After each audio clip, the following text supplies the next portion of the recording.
Well, when I said one of the modes of transmission was blood to blood, and that most occurs by sharing needles. And sharing needles, we need to say any type of needles. And with the advent of tattoos, body piercing, and all of that, you have to understand that long as those needles are not being shared by someone with HIV, then it's okay.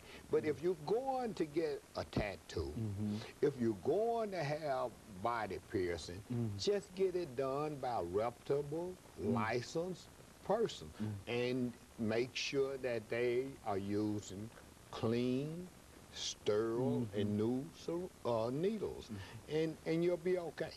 It's that a lot of times people go to the neighborhood person to get that tattoo.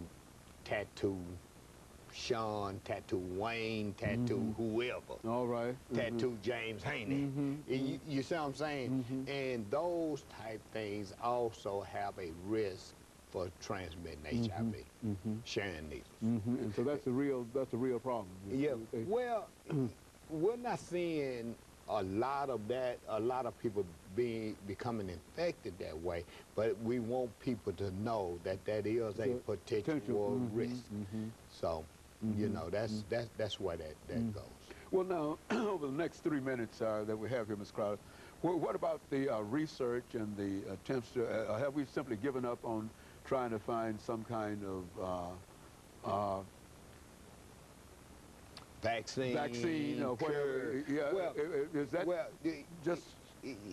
let me tell you where we are with that.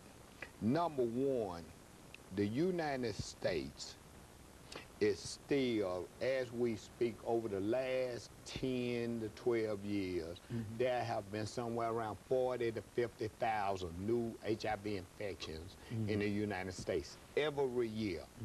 One reason that is because the United States does not have a national HIV prevention strategy. We require that of every other country that we give money to, you know, for the National AIDS Fund, or if we give other countries like Africa or anybody fund their AIDS, we require that they have a national HIV prevention strategy, but we don't have one. Well, why don't we have one, Ms. Crowder? That's a question for CDC. And again, we are advocating as we speak for that. We're advocating as we speak. I am a part of a national advocacy group called Campaign End AIDS. We make sure that it's on all of the presidential candidates' platform. We go, I was in, what was the last debate? Was it South Carolina? No, it wasn't South. Pennsylvania?